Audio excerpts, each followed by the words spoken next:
Hi guys, welcome to I dream. నేను మీ Chanakya. And Umamaheshwara ఉగ్ర రూపస్యతో మన తెలుగు తెరకి పరిచయమైన తర్వాత మరి ఎన్నో మూవీస్ కూడా చేసుకుంటూ ఇప్పుడైతే సారంగపాణి జాతకం ఆ జాతకానికి సంబంధించి నాది కూడా ఒక పార్ట్ ఉందని చెప్పేసి మరి ఇప్పుడు వచ్చేస్తుంది. మరి ఆ మూవీ హీరోయిన్ రూప, ఇప్పుడు రూప మనతో పాటు ఉంది. అసలు ఆ జాతకంలో ఏమన్నా లెక్కలు బొక్కలు ఇంకేమైనా ఉన్నాయా అడిగి తెలుసుకుందాం. రూప, హాయ్ చాణక్య. ఎలా ఉన్నారు రూప? I'm good. మీరు ఎలా ఉన్నారు? చాలా బాగున్నాను. మూవీస్కి రాకముందు నుంచే మీరు మంచి ఫేమస్ ఒక డాన్సర్గా. అండ్ డాన్సర్ మరి డాక్టర్గా టర్న్ అయిందని చెప్పేసి అందరూ అనుకుంటూ టీవీలో కూడా చూసాం మేము ఇది. దెన్ లేటర్ హీరోయిన్ అయిపోయారు. ఈ జర్నీ ఎలా ఉంది? It's beautiful. వెనక్కి తిరిగి చూసుకుంటే లైక్ చిన్న చిన్న స్టెప్స్తో, బేబీ స్టెప్స్తో ఈరోజు ఇక్కడ దాకా రావడం, ఇట్ ఫీల్స్ హ్యాపీ. చాలా అంటే మరింత వర్క్ చేయాలి లైఫ్లో అని ఇన్స్పిరేషన్ ఇస్తుంది. ఓకే, ఇంకా వర్క్ చేయాలంటే ఏం చేయాలని, లైక్ అంటే ఏ గోల్ని సెట్ చేసుకున్నారు ఏంటనుకోవచ్చు? అంటే లైక్ ఆల్వేస్ ఒక మెట్టు ఎదగాలని ఉంటుంది కదా దేనిలో అయినా కూడా. సో అట్లాగా like beat cinema, beat my studies or anything, like excel అవ్వాలని ఉంటుంది కదా. అండ్ మచ్ మోర్ ఇంకా లార్జర్ సినిమా మేబీ, ఇంకా మీ with different kind of characters చేసేలాగా, సో దట్ జనాలకి నేను ఏం చేయగలను అనేది ఇంకా అందంగా పోర్ట్రే చేసే విధంగా అట్లా. ఓకే, సారంగపాణి జాతకం, ఇంతకు ఈ మూవీలో ఆపర్చునిటీ ఎలా వచ్చింది? ఇంతకు మిమ్మల్ని ఎలా క్యాచ్ చేశారు ఇంద్రగంటి మోహన్ కృష్ణ గారు? సార్ యాక్చువల్లీ నాకు one of my favourite film makers అండి ఇంద్రగంటి సార్.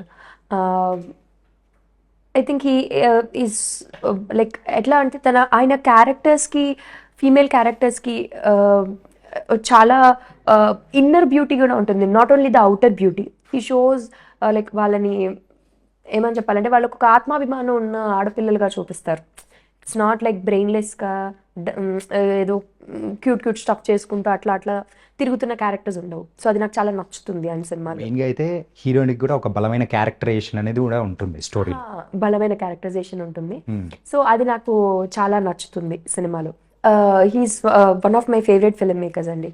ఉమామహేశ్వర ఉగ్ర రూపస్య రిలీజ్ అయినప్పుడు సార్ యాక్చువల్లీ ట్వీట్ చేశారు అప్పుడు సినిమా చాలా నచ్చింది అని. And at the same time this girl did a great job అని చెప్పి నన్ను మెన్షన్ చేశారనమాట. సో నాకు అప్పుడు ఐ లైక్ చాలా ఎగ్జైటింగ్ మూమెంట్ నాకు అది. అంటే మీరు గొప్ప అంటే అడోర్ చేసి మీరు అలా చూసే ఒక పర్సన్ నుంచి ఒక కాంప్లిమెంట్ రావడం అనేది ఇట్స్ స్పెషల్ థింగ్ కదా. సో అప్పుడు నేను సార్ని థ్యాంక్ చేశాను, thank you so much sir అని థ్యాంక్ చేశాము. అప్పుడు లైక్ ఏదైనా ఒక మంచి స్క్రిప్ట్ ఉంటే డెఫినెట్లీ వర్క్ చేద్దాం అన్నట్టుగా చెప్పారు సార్. నేను పర్సనల్గా లోపల ఏమనుకున్నానంటే అలా మామూలుగా అంటారు కదా అందరూ, ఓకే అలా అన్నారు, థ్యాంక్ యూ సార్ నేను అనుకున్నా. నాట్ అంటే సీరియస్లీ ఆయన నన్ను మైండ్లో పెట్టుకున్నారన్న విషయం నేను ఎక్స్పెక్ట్ చేయలేదు. సారంగపాణి జాతకంకి వచ్చేసరికి నాకు ఒక రోజు కాల్ వచ్చింది సార్ నుంచి, రూపా ఇలాగా ప్రియదర్శి ఇలాగా ఒక film comedy entertainer we are planning, so would you be okay ఇలాగ స్టోరీ వినడానికి, లైక్ స్టోరీ వినడానికి కనుక వుడ్ యు బి ఓకే చేద్దామా అని. ఏం సార్ అడుగుతున్నాను, వుడ్ యు బి ఓకే ఏంటి సార్? రెక్కలు కట్టుకొని వస్తానే. నైట్ మీరు నిద్రపోలేదేమో? అవును కదా. అంటే నేను షాక్లో ఉండిపోయాను. ఫోన్ చేసి నన్ను వుడ్ యు బి ఓకే అంటారేంటి ఆయన సినిమా చేయడానికి అని. రియలీ అది షాకింగ్ మూమెంటే నాకు. So yeah, so after that film ఆయన అంటే he told me also like ఖచ్చితంగా అంటే కాస్ట్ చేయాలి ఆయన ఫిలిమ్స్లో అని. మేబీ మైథిలి క్యారెక్టర్కి ఆయన he could see me in that character, relate చేసుకోగలిగారు, రూపా అయితే చేయగలదు అని. సో అట్లాగా ఈ సినిమాలోకి మనం ఎంటర్ అయిపోయాను అనమాట. ఓకే, అండ్ ప్రీవియస్గా మీరు చేసిన మూవీస్తో కంపేర్ చేసుకుంటే ఈ మూవీలో కొంచెం మోడర్న్గా కనిపించినట్టు అనిపిస్తుంది, అవునా? అంతేనా? ఓకే అనుకుంటా. నేను సినిమా చూడలేదు కాబట్టి చెప్పొచ్చు. అవును అవును. సో అది ఎలా అనిపించింది? అంటే ఆ characterisation it's very important because తను అంటే ఇప్పుడు కాలేజ్ స్టూడెంట్ చుడిదార్లు వేసుకుని తిరగడానికి అట్లా కాదు. తను she's a educated person and she's manager in a showroom, work చేస్తున్న అంటే హయ్యర్ పొజిషన్లో ఉంది తను. తన క్లోదింగ్ సాఫిస్టికేటెడ్గా ఉంటుంది, అంటే చాలా ఇప్పుడు well educated, but that to well educated family. అంటే మంచి పెద్ద ఫ్యామిలీ నుంచే వచ్చింది, మంచి కొంచెం అప్పర్ మిడిల్ క్లాస్, తన ఇల్లు అది మంచి హైఫై ఫ్యామిలీ నుంచే వచ్చింది కదా. సో తనకి తగ్గట్టే తన డ్రెస్సింగ్ సెన్స్ అనేది ఉంటుంది కదా, లైక్ ఆ బాసీ స్టైల్ని క్యారీ చేసేందుకు ఒక బాసీ లేడీ కదా. సో అది క్యారీ అయ్యేందుకే మోస్ట్లీ కార్డ్ సెట్స్ అట్లాంటివి ఉంటుంది అండ్ మచ్ మోర్ స్టైలిష్ వేలో ఉంటుంది. బట్ ఏ స్టైలిష్గా ఏ మోడర్న్ వేర్ వేసినా తన డ్రెస్సింగ్ సెన్స్ ఎప్పుడు ఆ ఎలిగెన్స్ ఎక్కడ మిస్ అవ్వదు. అట్లనే అది ప్లాన్ చేశారనమాట. కానీ ఒక డిఫరెంట్ రూపాన్ని చూసినట్టు అనిపిస్తుంది ఈ మూవీలో. Oh really? యా, అంటే ప్రీవియస్ మూవీస్తో ఈ మూవీస్లో రూపాలో ఈ టైప్ ఆఫ్ క్యారెక్టరైజేషన్ అంటే బాసీ కైండ్ ఆఫ్ లుక్స్ అనేది కూడా ఉన్నాయా అనేది బాగా పరిచయం చేశారు ఇంద్రగంటి గారు. అండ్ అలాగే దర్శి గారితో యాక్ట్ చేయడం ఎలా అనిపిస్తుంది? ఆయన ఫుల్ ఒక పటాక్లా ఉంటారు. ఏంటంటే ఏదైనా నోట్లోంచి ఏదైనా ఒక డైలాగ్ వస్తుందంటే it's a kind of punch, కానీ ఒక అందరికి నవ్విచ్చే టైప్లో ఉంటారు. మరి ఆయనతో పోటీ పడి యాక్ట్ చేశారా, లేకపోతే any trouble have you faced anything? No, first of all ఎలా చెప్పాలి, దర్శి ఈజ్ లైక్ వెరీ ఏమని చెప్తారంటే, ఫస్ట్ ఒక యాక్టర్ కంఫర్టబుల్ ఉన్నారా అతనితో చేస్తున్నప్పుడు, భయపడుతున్నారా, లేకపోతే ఇప్పుడు ఏదైనా ఒక చిన్న సీక్వెన్స్ ఉందా, ఇదిగో రూపాయి ఇలా చేస్తుంటాను, ఇస్ దిస్ ఓకే, ఇట్లాగా నేను ఇంప్రూవైజ్ చేశాను అని అంత కంఫర్ట్ జోన్ ఇస్తారు చేసే యాక్టర్కి. And at the same time మీరు చెప్పినట్టు ఫుల్ ఫన్ ఉంటుంది. అంటే హోల్ సెట్ అలా ఉంది.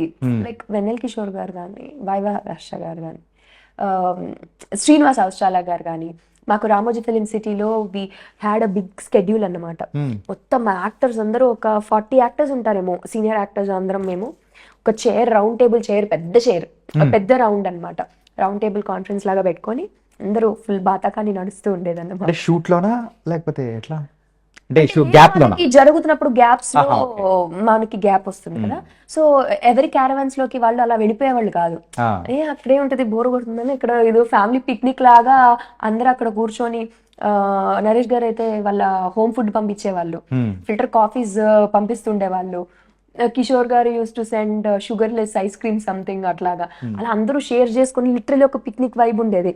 అండ్ అందరూ స్పాంటేనియస్ గా ఫుల్ ఏమని చెప్పాలి, కామెడీ టైమింగ్ ఉన్న యాక్టర్స్ వాళ్ళంతా. సో ఒకళ్ళ తర్వాత ఒకళ్ళు పంచులు పడిపోతూనే ఉంటాయి మాట్లాడుతుంటే. So I think whole set was completely funny. And Darshi, I liked his, I mean like పెళ్లి చూపులు ఒక చిన్న డైలాగ్తోనే వైరల్ అయిపోయింది తన టైమింగ్ అనేది, అంత నచ్చేసింది ఆడియన్స్కి. బట్ నాకు బలగంలో ఐ వాజ్ అమేజ్డ్, ఒక డిఫరెంట్ యాక్టర్ని చూసాము దర్శిలో. సో నాకు చాలా నచ్చింది బలగం సినిమా. తర్వాత తను script choices, save the tigers అని చేశారు. అయితే చాలా మంది ఫ్యామిలీ ఆడియన్స్ కనెక్ట్ అయ్యారు సేవ్ ది టైగర్స్కి.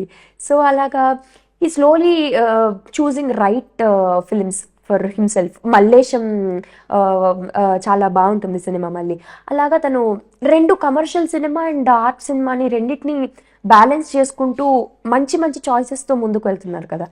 సో అలాంటి ఒక యాక్టర్తో when you get a chance to work with him, మీరు పెద్దగా ఆలోచించక్కర్లేదు, సినిమా షార్ట్ ఇది గ్యారంటీ అనే ఫీలింగ్ వస్తుంది అండ్ బాగుంటుంది కదా. సో ఇప్పుడు ఆఫ్టర్ కరోనా చూసుకుంటే మూవీ ప్రేక్షకుల అభిరుచి మూవీస్ చూడడంలో కూడా కంప్లీట్ మారిపోయింది. So they are liking the all kind of cinemas. ఏంటంటే జోక్ అంటే కామెడీ మూవీస్లో కూడా ఒక డిఫరెంట్ టైప్ ఆఫ్ కామెడీని ఎంజాయ్ చేస్తున్నారు, కానీ ఒక ప్యూర్ కామెడీ ఫిలిమ్స్ అనేది కూడా రావట్లేదు.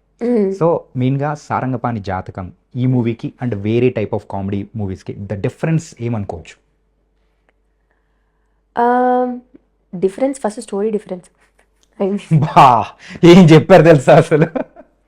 ఓకే సరే, విజయవాడలో అంతేనా? అంతే అంతే అంతే. Okay. So Sarangapani it's like first of all ఒక మంచి క్లీన్ ఫ్యామిలీ ఎంటర్టైనర్ అండి. యాజ్ యూ సెడ్, కరోనా తర్వాత మనం చాలా కొన్ని అంటే చాలా తక్కువగా వచ్చే కామెడీ ఫిలిమ్స్ వచ్చినా కూడా వచ్చినవన్నీ కూడా ఆల్మోస్ట్ హిట్స్ అయ్యాయి. ఎందుకంటే జనాలు కూడా కోరుకుంటున్నారు మంచి ఫన్ సినిమాలు చూడాలి, కొంచెంసేపు ప్రశాంతంగా నవ్వుకొని, ఎక్కువ బుర్రకి టెన్షన్ పెట్టకుండా, లైక్ ఇది అయి ఉంటుందా అని ఎక్కువ అంతంత ఆలోచించుకుంటా ప్రశాంతంగా సినిమా చూసేలాగా కోరుకుంటున్నారు. అట్లాగా I'm not saying we don't have a plot like that. Okay. Definitely they'll have their own speculations. But the thing is, అలాంటి ఒక ఫన్ కోరుకునే జనాలకి ఇది పర్ఫెక్ట్ ఫీస్ట్ లాంటిది అనమాట. మనం విందు భోజనం అంటారు కదా, అలాంటి సినిమా. ఫుల్ మీల్స్ తాళి పెట్టారని డిసైడ్ అయిపోయారు అనమాట. డెఫినెట్గా. ఓ నైస్. ఓకే. అండ్ ఒక డాన్సర్గా మీరైతే ఎన్నో ప్రదర్శనలు అనేది కూడా వచ్చారు. I think I'm not wrong 200+. అది ఘంటసాల పవన్ కుమార్ గారి దగ్గర నేర్చుకోండి. ఎలా తెలుసు? ఏదో కొంచెం రీసెర్చ్ ఉంటుంది కదా, ఓకే ఓకే. సో నేర్చుకున్నారు. సో ప్రదర్శనలు ఇస్తూ వచ్చారు. మీకంటూ ఒక బ్రేక్ తీసుకొని వచ్చిన డాన్సింగ్ పాయింట్ కానీ లేదా సాంగ్ కానీ ఏదనుకోవచ్చు? బ్రేక్ తీసుకొచ్చిన సాంగ్ అంటే అంటే అందరికీ రూప అని తెలియడానికి గల రీజన్ అయిన సాంగ్ ఒకటి ఉంటుంది కదా. ఓ అట్లా అంటారా? అది నేను సర్ప్రైజింగ్లీ బాహుబలి సినిమాలో కవర్ సాంగ్ చేశాను టైటిల్ సాంగ్కి. ఇక్కడ విజయవాడలో మేము సరదాగా ఏదో షూట్ చేసాం. నేను ఎక్స్పెక్ట్ చేయలేదు అంత రీచ్ అవుతుందని. ఎంత రీచ్ అయిందంటే నాకు మన బాహుబలికి సౌండ్ డిజైనర్ కళ్యాణి మాలిక్ గారు నాకు ఆ టైంలో టెక్స్ట్ చేశారు, లైక్ ఇది బాహుబలి ఈ టీంకి చూపిస్తాము, లైక్ చాలా బాగా చేశారు రూప అని చెప్పి ఆయన ప్రైజ్ చేశారు ఆ టైంలో. నాకు అది from a girl from nowhere Vijayawada నుంచి వచ్చిన ఒక అమ్మాయికి it's a very big thing నాకు. అండ్ చాలా మీమ్ పేజెస్ వాళ్ళు కూడా షేర్ చేసి and it went viral simply to say. So అది జరిగిన తర్వాత నుంచి నాకు ఈ షార్ట్ ఫిల్మ్స్ రావడం, అంటే మిగిలిన ముందు వీడియోస్ అన్నిటికీ they have hit the media properly. అంటే లైక్ ఎలా చెప్పాలి, వాటన్నిటికీ ప్రాపర్ వ్యూవర్షిప్ వచ్చింది. ముందు వీడియోస్ వెళ్ళి చూశారు ఈ అమ్మాయి ఏం చేసింది ముందు అని చూసినప్పుడు అరే బాగా చేస్తుంది కదా అని ఫీల్ అయ్యే వాళ్ళు, ఎక్స్ప్రెషన్స్ అవి బాగున్నాయని అలాగా షార్ట్ ఫిల్మ్స్లోకి ఎంటర్ అయ్యి అట్లా అట్లా అట్లా. అండ్ సర్ప్రైజింగ్లీ నేను వచ్చిన డెబ్యూ ఫిలిం ఏ బాహుబలి కవర్ సాంగ్ చేశానో అదే ఆర్కా మీడియా ద్వారా నేను లాంచ్ చేశాను. అదే అంటే కోఇన్సిడెన్స్, షీర్ కోఇన్సిడెన్స్. ఓకే. అలాగే ఉమా మహేశ్వర ఉగ్ర రూపస్య అసలు యాక్చువల్గా ఒక డాన్సర్, డాక్టర్ అయ్యారు, ఓకే, 2 స్క్రాప్స్ వరకు okay, but coming to the మరి హీరోయిన్, సో ఇలా ఇలా ఏంటి ఇంకా ఎన్ని ఎక్స్ప్లోర్ చేయబోతున్నారు మీరు? తెలియదండి, చూడాలి, ఇంకా చూడాలా? చూడాలి. ఇట్స్ అంటే ఇట్స్ ఆల్వేస్ ఫన్. నాకు బోర్ అంటే ఒకే పని నాకు అలా చేయడం నాకు బోర్ కొడుతుందండి నిజంగా. అంటే ఈవెన్ అందరూ అంటున్నారు నేను అలా డాక్టర్గా నేను అదే కన్సల్టేషన్ రూమ్లో కూర్చోనా నెక్స్ట్ అని కూడా నేను అనలేను, నాకు బోర్ కొట్టేస్తుంది. అంటే ఐ మీన్ నాకు లైఫ్లో there should be some life in my life. Okay okay, నేను ఏదైనా కొత్తగా చేయాలి, కొత్తగా ప్రతి దానికోసం కొత్తగా నేర్చుకోవాలని ఉంటుంది నాకు. నేను ఇప్పుడు రీసెంట్గా కలరీ ఆర్ట్ ఉంటుంది కదా, కలరీ యుద్ధం అంటారు కదా, అది నేర్చుకుంటున్నాను రీసెంట్, కలరీ పట్టు. సో ఆ క్లాసెస్ జాయిన్ అయ్యా. నాకు ఎప్పుడు అలా కొత్త విషయాలు నేర్చుకోవడం, ఇంకేదైనా స్విమ్మింగ్ జాయిన్ అయ్యాను. సో అట్లా ఏదైనా న్యూగా చేయాలని ఉంటుంది. సేమ్ బోరింగ్ రొటీన్, అదే జిమ్లో, అదే ఇన్సైడ్ రూమ్స్లో, అదే థ్రెడ్మిల్స్, అట్లా నచ్చదనమాట. సో అలా చేయడం వల్ల ఇంకా కొత్తగా ఏం చేస్తానో నాకు కూడా తెలియదు మరి. Okay. And first movie opportunity అనేది కూడా ఎలా గ్రాప్ చేశారు? అంటే అప్పటికి మీరు ఆర్టిస్ట్ అవ్వాలని ఉండిందా, లేకపోతే యాక్సిడెంటల్గా మీరు ఒక హీరోయిన్ అయిపోయారు? అది కాస్టింగ్ కాల్ రిలీజ్ చేశారండి. తెలుగు అమ్మాయి కావాలి with some expressive eyes, dance చేసి ఉండాలి, యాక్టింగ్ స్కిల్స్ అని సమ్ ఫీచర్స్ రాసి కాస్టింగ్ కాల్ రిలీజ్ చేశారు. అప్పుడు నా ఫ్రెండ్స్ నాకు ఫార్వర్డ్ చేశారు, ఏ చూడు ఇవన్నీ నీకే సింక్ అవుతున్నాయి బాగా, అండ్ డస్కీ స్కిన్ ఉండాలని కూడా మెన్షన్ చేశారు. ఏ చూడు అవన్నీ నీకు సింక్ అవుతున్నాయి బాగా, ఒకసారి పంపించు ప్రొఫైల్ అని ర్యాండమ్గా. నేను నవ్వొస్తుంది. ఇంట్లో ఫొటోస్ ఉంటాయి కదా, 2-3 కాస్ట్యూమ్స్లో ఇంట్లో ఫోటోలు తీయించుకొని మా మమ్మీ చేత ఫోన్లో ఫొటోస్ తీయించుకొని అవి మెయిల్ చేశాను నేను. అండ్ ఒక ఆడిషన్ టేప్ మెయిల్ చేశాను, నా డాన్స్ వీడియోస్ లింక్స్. అంటే I'm very fortunate that Venkatesh మహాగారు లాంటి డైరెక్టర్స్తో నేను ఫస్ట్ ఫిలింలో చేశానని. సో అంటే కాస్టింగ్ కాల్లో ఆయన అవి షార్ట్ లిస్ట్ చేసి నన్ను you have been short listed అని చెప్పి ఒక మెయిల్ వచ్చింది. సర్ప్రైజింగ్. నేను అంటే ఫ్రాంక్లీ స్పీకింగ్ నాకు దాంట్లో 3 యాక్టర్స్ ఉంటారని చెప్పి మెయిల్లో ఉంటుంది అనమాట కాస్టింగ్ కాల్లో. సరే ఏదో ఒక 3 యాక్టర్స్లో ఒక యాక్టర్కైనా అయి ఉంటుందిలే, సరే వెళ్దామని చెప్పి ఐ వెంట్ దేర్. ఆడిషన్ అంతా అయిపోయింది. తీసుకెళ్ళి ఎక్కడో సందు చివర టీ స్టాల్ ఉంటుంది కదా, అక్కడికి తీసుకెళ్ళి లైక్ నేనేమనుకున్నా అంటే ఫోటోలు తీస్తారు కదా, ఏమైనా ఫొటోస్ అక్కడ పార్క్ లాంటి ఏరియా, అది కొంచెం పార్క్ ఏరియా లాగా అలా ఉందన్నమాట, స్పేస్లో చేసాము. సో అలా పార్క్ ఏరియాలో ఎక్కడికైనా తీసుకెళ్ళి ఏమైనా పిక్చర్స్ తీయడానికి తీసుకెళ్తున్నారేమో అనుకున్నా. మార్నింగ్ నుంచి 1 full day ఆడిషన్ జరిగింది నాకు, ఓకే. రకరకాల టాస్క్లు. ఫిష్ మార్కెట్లో ఫిషెస్ అమ్ముతున్నట్టు అమ్ము అని. అంటే లైవ్ గా మీకు ఆడిషన్ అయితే చేశారు లైవ్ లొకేషన్స్ లో?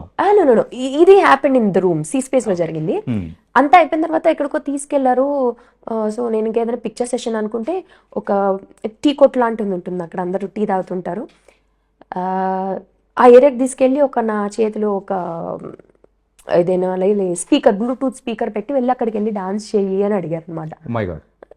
నాకు అంటే నాకేం అర్థం కాల. So I was embarrassed and అక్కడికి వెళ్ళి నేను డాన్స్ చేయడం మొదలు పెట్టాక టీ తాగా ప్రతి ఒక్కళ్ళు యూట్యూబ్ లో ఉంటారు కదా కొంతమంది, ర్యాండమ్ గా వచ్చి అక్కడికి వచ్చి డాన్స్ చేస్తారు.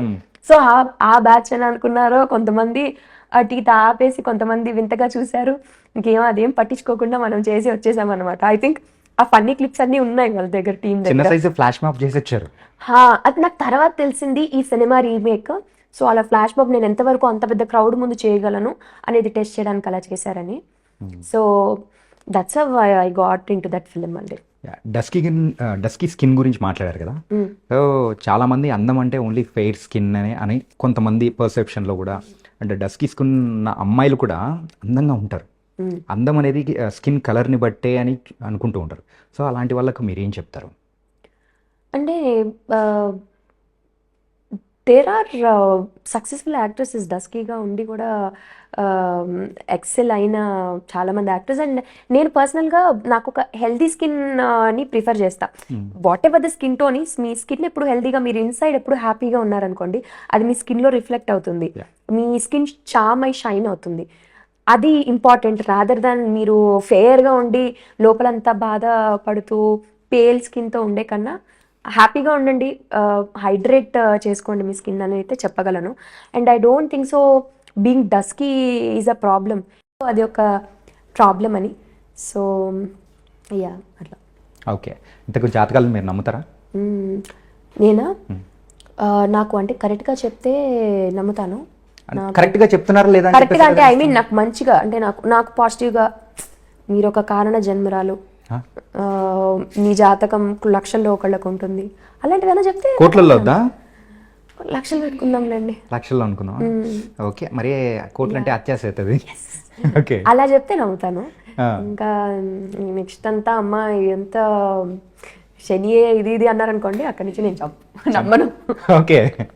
అట్లా యూజువల్గా మిడిల్ క్లాస్ ఫ్యామిలీస్ ఎవరైనా ఉన్నారంటే ఆ జాతకాలను నమ్మడం కానీ, డైలీ మరి హారోస్కోప్ ఎలా ఉందా ఏంటి అనేది చూసుకునే సందర్భాలు ఉంటాయి. మీరు కూడా అలా చూసుకునే ఉంటారు? జాతకాలు అంటే హారోస్కోప్ చూసేవాళ్ళం అప్పుడప్పుడు, అదే డైలీ అదే పని మీద పెట్టుకొని చూడ, అప్పుడప్పుడు హారోస్కోప్ చూస్తాను. అదే చెప్తున్నాగా, ఈరోజు డే అద్దరిపోతుంది అన్నారు అనుకోండి, మంచి ఆనందంతో వెళ్ళిపోతుంది. ఈరోజు డే సరిగ్గా ఉండదు మీకు, జాగ్రత్త అన్నారు అనుకోండి, ఎందుకు ఉండదు, ఇప్పుడు షేస్ చూపిస్తా చూడు, అవతలకి పడే పేపర్ అవతలకి పడేసి లైక్ మచ్ మోర్ ఎనర్జీతో ముందుకెళ్తా. ఇది నిజం చేయకూడదు అని. మరి సారంగపాణి జాతకం ఎలా ఉండబోతుంది? మీరు వచ్చి ఏమన్నా అల్లకల్లోలం చేయబోతున్నారా? ఎవరన్నా మర్డర్ చేయించబోతున్నారా ఏంటి? అల్లకల్లోలంలో తీసుకెళ్లి పడేశారండి మమ్మల్ని. నిన్న ఇంద్రగంటి గారితో మాట్లాడేటప్పుడు చెప్పారనమాట, నార్మల్ గా ఉన్న పాండ్ లో జస్ట్ ఒక రాయేస్తే ఎలాంటి వేవ్ ఎట్లా వస్తుందో, సో అలాగే ఉండబోతుంది అని చెప్పేసి. అబ్బా, కరెక్ట్ గా చెప్పారు. ప్రశాంతంగా ఉన్న మా జీవితాలన్నిట్లో ఆయన కష్టంలో పడి మమ్మల్ని అందరినీ కష్టాల్లో పడేశారు. లైక్ దర్శీస్ క్యారెక్టర్ సారంగపాణి కష్టంలో పడి మమ్మల్ని అందరినీ దానిలోకి తీసుకొచ్చి మేము ఎటు వెళ్ళలేక ఇంకా సాగరాన్ని ఇదేలాగా చేశారు. ఓకే. ఇంతకు ఇదేరా లేదా? అది మీరు సినిమాలో చూస్తే తెలుస్తుంది. ఓకే. అంటే ఈ జాతకం గురించి మన తెలుగు ఇండస్ట్రీలో వచ్చిన మూవీస్లలో ఆ ఒక్కటి అడక్కు అని చెప్పి రాజేంద్ర ప్రసాద్ గారి మూవీ ఉంటుంది. జాతకం నమ్మి అబ్బా ఏం చేశారు అని చెప్పేసి అనిపిస్తుంది. సో ఆ కైండ్ ఆఫ్ షేడ్స్ ఏమన్నా ఎక్స్పెక్ట్ చేయొచ్చా మూవీలో? షేడ్స్ అంటే ఒకటి, మీరు జాతకాలు నమ్మే పాయింట్ ఒకటి, ఇట్స్ అంటే ఆ సినిమాలో కూడా అలాగే జాతకాలను ఎక్కువగా పిచ్చిగా నమ్ముతారు హీరో. అదర్ దాన్ దట్ అంటే ఇక్కడ సినిమా జరిగే విధానం కానీ ఇవన్నీ అంటే దానికి దీనికి సిమిలారిటీస్ ఉంటుందని నేను అనుకోను. ఆ టోన్ ఆఫ్ ద ఫిలిం అంటే హ్యూమరస్ టోన్ ఉంది కదా ఆ కామెడీ ఫిలింలో, ఆ టోన్ అయితే క్యారీ అవుతుంది. బట్ ఐ కాన్ సే అది ఇది ఒక సెట్ కి సంబంధించిన ఒకే సెక్టార్ కి సంబంధించిన సినిమాలని నేను చెప్పలేను. ఓకే. సో డిఫరెన్స్ అయితే ఉండబోతుంది. డిఫరెన్స్ ఖచ్చితంగా ఉంది. ఓన్లీ దట్ ఇద్దరు అలాగ బిలీవ్ చేయడం అనేది ఒక కామన్ పాయింట్, బట్ ఇది కంప్లీట్లీ డిఫరెంట్ అనమాట. మరి తెలుగు అమ్మాయి ఇప్పుడైతే మంచి మంచి ఆపర్చునిటీస్ అనేది కూడా తీసుకుంటూ ముందుకెళ్తున్నారు. ఇంకా నెక్స్ట్ ఏం చేయబోతున్నారు? నెక్స్ట్ ఇంకా నేనేం సైన్ చేయలేదండి exactly, but I'm hearing to few scripts. But అవి జరిగినప్పుడు చెప్తే బాగుంటుంది కదా. ఓకే, ఇప్పుడు చెప్పారు. అంటే తెలుగు అమ్మాయిలకి ఎక్కువగా ఆపర్చునిటీస్ రావు అని చెప్పేసి అని అంటూ ఉంటారు. ఇస్ ఇట్ ట్రూ అనుకోవచ్చా, లేదనుకోవచ్చా? అంటే తెలియదు, అంటే మేబీ అది వాళ్ళ సినిమా యొక్క స్క్రిప్ట్ బట్టి డిపెండెంట్ కదండి. వాళ్ళ స్క్రిప్ట్కి అది ఆ పాత్ర సెట్ అవుతుంది అనుకుంటే వాళ్ళు కాస్ట్ చేస్తారు. ఇట్స్ అప్ టు దెమ్ అనేది నా ఫీలింగ్. బట్ కానీ పర్సనల్గా ఐ ఫీల్ కొంచెం ఫిలిం మేకర్స్ ఎక్కువ ఇంకా మలయాళం సినిమాలు ఓపెన్ చేస్తే, నేను ఈవెన్ ఓటీటీలో అయినా దేంట్లో అయినా చాలా వాళ్ళ మలయాళం హీరోయిన్స్నే ఎక్కువ వాళ్ళు కాస్టింగ్ చేస్తారు, ప్రిఫర్ చేస్తారు వాళ్ళు.